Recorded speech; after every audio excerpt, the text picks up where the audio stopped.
in 5, 4, 3, 2, 1. Have a good one. Hi everyone, welcome to another road racing video. This is the Cycling South Australia Macclesfield road race on the 19th of July. I'm racing in C2. The C grade field was big enough that they split it into two groups, and I think the handicapper did split it into sort of top and bottom groups, so I was pretty happy to be racing down a little bit. This is a 4-lap course of a 12-kilometre circuit. It starts off with a fairly punchy or fairly nasty climb. The climb's really in two parts. First of all, it goes up at about 4% for a couple hundred metres, and then there's a second dig which goes up to about 8 or 9%. That last climb drags on a little bit, and then towards the end of it there's a nasty little steep kicker at the end, which is a little bit sapping. The weather today was absolutely miserable. I was out marshalling for the first half of the day and it was raining for almost the entire time. Later on in the day the sun came out, in fact almost exactly at the start of this race, and throughout the day the roads dried up a bit, which was nice. So the start-finish line's just here where you're crossing, although we started about a couple of hundred metres down the road. I started out coming through on the front. I was feeling good right at the start. You can see I'm only doing about 220 watts. Heart rate's nice and low, and to start with it was a fairly cruisy climb. I didn't actually do particularly well. I came fourth today, and although I managed to get into the main break, I got dropped off after about a lap and ended up soloing my way to the end. What I wanted to look at today was a couple of critical moments that made that break happen, and then a couple of moments that meant that I was able to stay away. Unfortunately, my GoPro ran out of batteries after about an hour, and so I didn't get the end of the race when I did have a bit of a sprint up the hill. But I think the important bits all happened before that. I certainly got dropped off the group before that. So going up the hill for the first time, this bit is only about 4 or 5%, but it is starting to bite, particularly if you've been coming up after a few laps. The pace wasn't particularly high at this point. I probably did a bigger dig off the front, a bigger dig at the very start than what's happening here. And I could tell from the group that no one really wanted to do any significant efforts this early in the race. One solo rider did get away, although I think that was more accidental than deliberate by him. He didn't so much attack as just roll a turn. I think this is him going now. And someone dropped a wheel, and then people just let him go. No one was interested in doing any work. And of course, in a 50-kilometre race, really, really windy day, there's a headwind coming up this climb, and it turns into a really strong crosswind as we go around the corner. No one really liked the idea of being out by themselves for 50 k's. A couple of people getting out of the saddle, going up the hill. You can see a few shoulders rocking. It is quite nasty. It says it's 4 or 5%. I think it's a bit more than that. There you go. It's just clicked up to 7 or 8%. Coming up close to the top of the first little rise, and it does ease off for a few hundred metres before it kicks into the second half of the climb. Today's race was well dominated by Norwood Cycling Club. They've always got a lot of numbers coming out to these events as well as to the criteriums, and they did really well. They didn't race quite so much as a team as they sometimes do in the criteriums, but these were much smaller groups. I think there were only about 15 of us at the start. So we're kicking up into one of the steeper parts of the climb up here a little bit, although it looks like my Garmin data's dropped out of it. And you can see people rocking and rolling out of the saddle.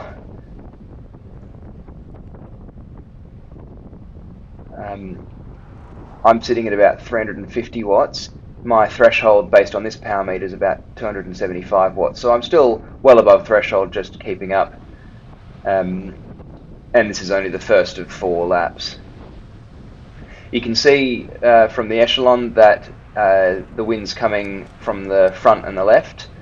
At various points throughout the day, it was incredibly blustery. At other times, it was just a stiff breeze.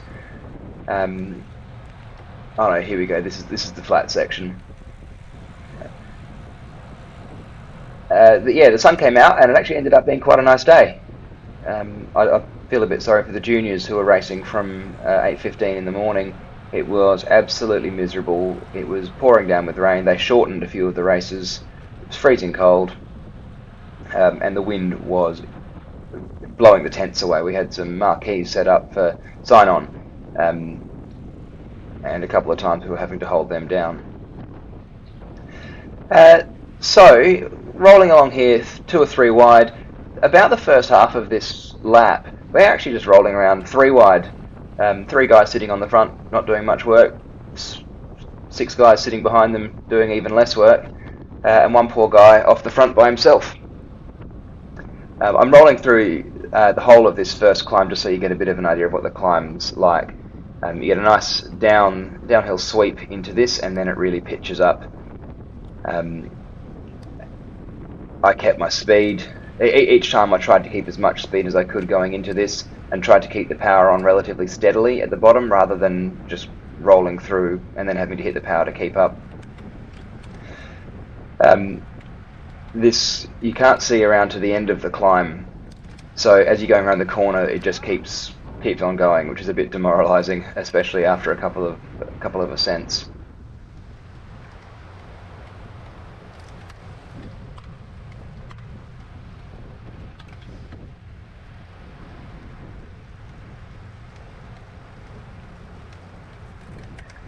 So in terms of strategy, I didn't really have much. Until I saw the group, I was honestly expecting to be blown out the back in the first or second lap of the climbs.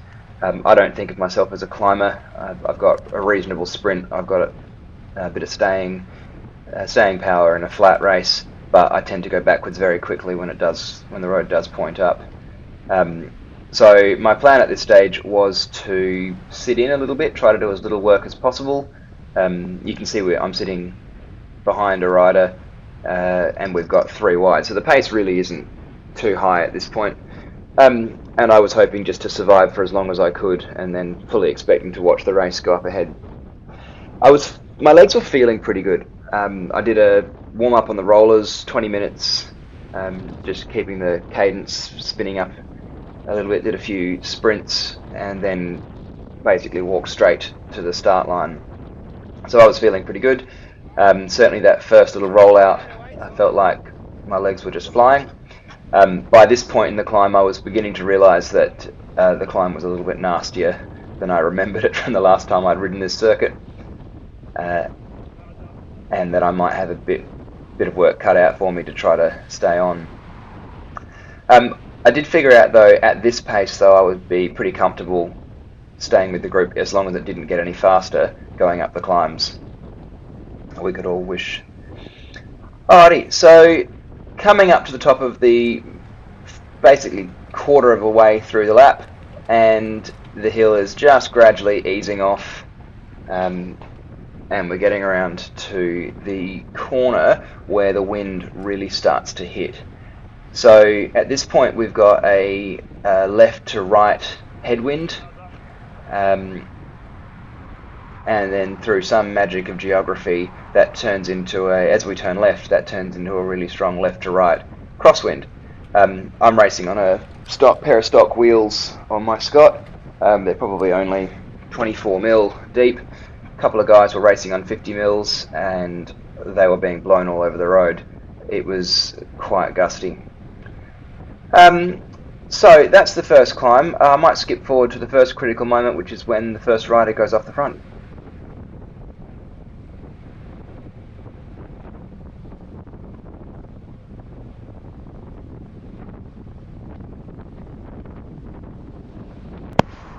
I want to talk a little bit about how breakaways can get started. At the beginning of this race, Alistair, who's a mate of mine who races a grade above me, he pointed out that in the B grade race and a couple of the women's races, the breaks that got away early in the race tended to stay away. Now the guy in the Norwood kit just up to the right here, he's not attacking, he's just rolled through for a turn. But the guy in what then became second wheel, didn't pull through. I didn't take a turn. None of the guys behind us were. And no one seemed at all interested in chasing him down. I don't think he expected to get away, and in actual fact, quite a few times when I did come through and do a turn on the front, or at least hit the front, I saw him sitting up looking around and sort of going, well, where is everyone? We are 13 minutes into an hour and a half race. We're still on the first lap. We've still got a bit of climbing to go in that first lap. It's terribly windy. No one's going to want to be out solo by themselves. And he's turning around and looking for us, wondering where on earth we are. Now, because nobody wants to be out by themselves, no one's really interested in chasing him down, because if he does go solo, he'll cook himself, and there's plenty of firepower left in the peloton to chase him down. And that's how solo breakaways can make a break, even when they're not really looking to. You'll see the guy just waving me through. He's told me to pull over to the right-hand side of the road. At this stretch, we did have a right to left breeze, and so sitting on the right meant that the people behind got a better draft. And that worked fairly well, but again, I'm sitting at 240, 250 watts, and really not particularly worried about that guy up the front. He actually ended up staying away for the entire of the rest of this lap. You can't even see him up the road now. He's over the hill. No one's chasing. He's not working particularly hard. There's just no interest in doing any work at this stage of the race. So here we are at the end of the first lap. The solo rider is still up ahead by himself. I've been sitting in coming down the hill, and although we're putting out a bit of effort as we're going into the climb for the second time, my heart rate's in the 160s. That's pretty low for a race, and I'm feeling pretty good. I was thinking about potentially going for a bit of a dig, maybe trying to string the field out a little. There were certainly a few riders I noticed on the other side of the course who they weren't doing any work. I think they were probably struggling rather than just trying to sit in. I was feeling okay. I was probably being a bit overly tactical. I wasn't doing any work at all. And we've got one guy here from a different grade coming across to finish the line. He's lucky he didn't get disqualified for crossing the white line. So we're going up the hill again, and I'm starting to think about looking up the road and going for a dig. My thought was to do it on the second half of the climb, in the steepest bit of the climb, to hopefully drop a few other people and potentially bring a few other strong climbers with me. You can see that we're not doing a massive effort here. I'm only just hitting around 300 watts.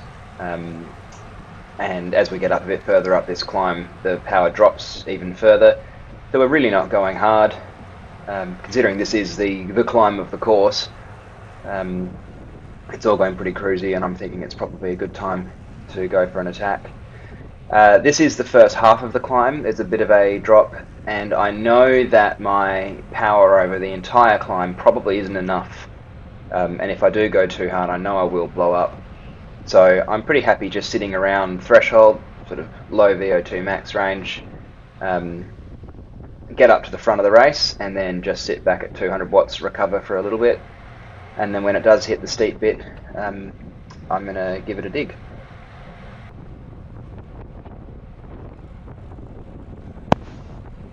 So we've made it to the top of the first half of the climb. I put in a pretty big effort on the second half of the first climb. Sat at about 440 odd watts. Sat in, recovered for about a minute, and then when we got into this second half of the climb, I just put the hammer down. I wasn't sprinting off the front. I'm very conscious that if I do get up out of the saddle and go too hard, I am going to blow up very quickly. But I'm sitting between sort of 400 and 500 watts, seated, just spinning the legs as hard as I can. So the first attack, or the first push on the first half of the climb, was really just to see who was interested in coming through. A couple of guys did push through, and did a few turns towing me just down a little roller into this climb.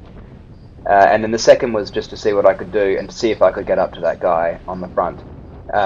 Every time we saw him up ahead, we could see that he still wasn't actually working. He wasn't trying to stay ahead. He was just willing to do a little bit more work than the rest of us, just as his natural tempo. In any event, I've got to this point and I'm now really beginning to regret everything. We're pushing up into the steepest part of the climb, coming up here. I know it says 3%, but it's steeper than that. I'm pretty confident of catching this guy.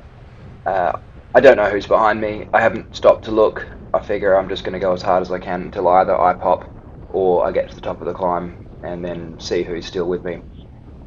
I was hoping that if I did bridge across to this guy as a duo, then the two of us might be able to work together to get to the end by ourselves. Based on the way the rest of the peloton was riding, there might have been one or two riders who were much stronger than me. The rest of them were probably my level or a bit below. Coming up to this point in the climb, you can see my heart rate's gone straight up to 190. I'm just holding a little bit above threshold, but very happy when he comes through and takes a bit of the wind. And this is the breakaway. So we've got 3 other riders plus me, or 2 riders came across. We picked up this Norwood guy who's been out the front all by himself for a whole lap. He was super strong. I think the guy just coming back on the left is from the C1 grade. He's been dropped from the other race. But the 4 of us worked really well as a team to stay away. I can't remember which one of the guys it was, but he was acting as a road captain. He was calling us to stay to the left to give a better draft. And it was pretty clear from the outset that once we'd got a break, the 4 of us were all willing to do some work. I'm absolutely redlining at this point. I mean, I'm still doing 400, 500 watts, just trying to stay on them. And I remember wondering just at this point whether my race was going up the road right there. But I managed to stay on and stick with them. So I think from this perspective that the wind's still coming left to right pretty hard. Obviously that changes throughout the course, and a couple of times the guys were, directing others to stay to the left, stay to the right, to give a draft for the rest of the group, and that worked really well. And we rolled turns. Once I was able to get my heart rate down a little bit, I joined in, particularly on the downhills. I've got a few kilos that help me go downhill quickly, and we took the corners much better than we had in the group. We were all quite smooth. The brake worked really cleanly. No one was skipping turns except perhaps me a little bit because I was on the rivet. And for about the next 20 minutes or so, we all worked really well as a group and put a significant amount of time into the peloton. And that really was the critical moment of the race. It was enough of a selection to whittle the group down to 4. I didn't go too hard that I got dropped immediately. I convinced a few strong riders to come with me who were willing to do some work, and then the 4 of us actually did work as a group. I remember this turn, really remembering the old adage that your turn's not over until you're back on the wheel. And for at least the first 5 minutes, every time I did come off the front, I was worried that I wasn't going to make it back onto the back wheel. But eventually, once we got over the top of the last little roller, I felt a bit better.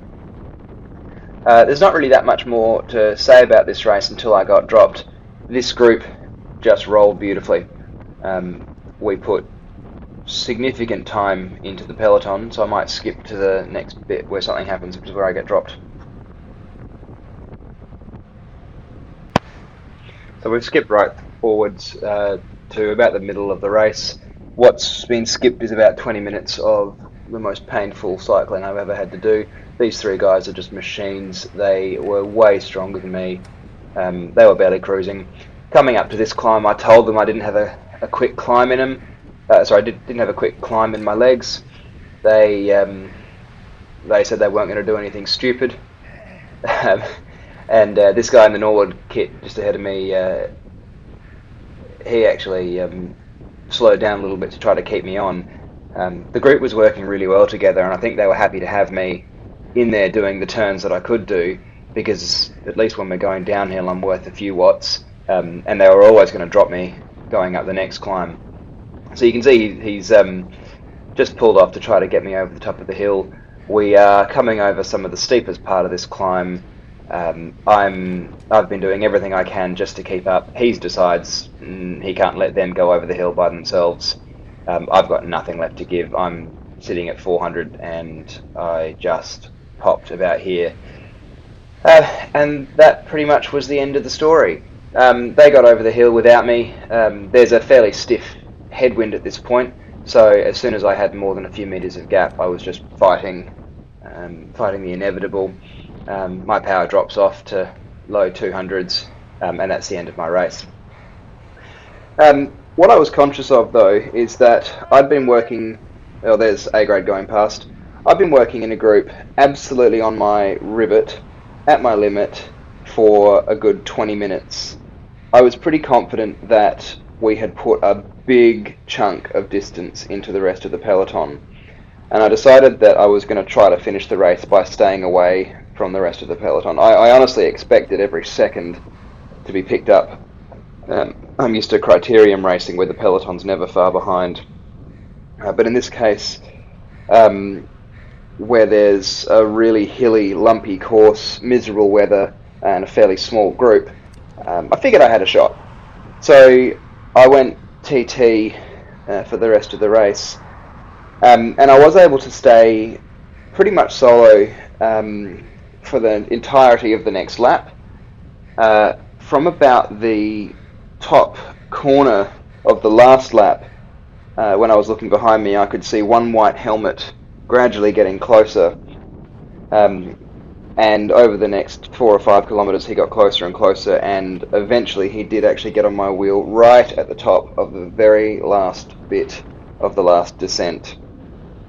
While he was coming, though, I figured that any work that I did he'd have to do plus a bit more, and so rather than just slowing down and letting him catch up, I figured I was just going to make it as hard for him as I possibly could. And I pushed that as far as I could. Came into the last descent, he just sat on my wheel going into the last 2 corners. This race finishes up a hill. There's about 300 or 400 metres of a hill from where the race started to the finish line. He didn't come through. I figured he must have been a stronger rider than me because he'd managed to bridge across solo from the peloton. So I pretty much resigned myself to 5th instead of 4th. But with about 200 metres to go, I just kept the pace as high as I could and then kicked up and was able to hold him off. He started coming around me but then dropped off, and I finished the race with a clean pair of wheels. So that was it. That was the first road race of the season back after the break. The weather was miserable. The course was fantastic. I hate climbing. And the 3 guys who basically drove that break were phenomenal. I'm so glad I wasn't racing in C1, although give me another year and I'll probably give that a go. Anyway guys, thanks for watching. Hope you enjoyed it. Feel free to like and subscribe. Chuck me some feedback in the comments, and I'll see you at the next one. Bye for now.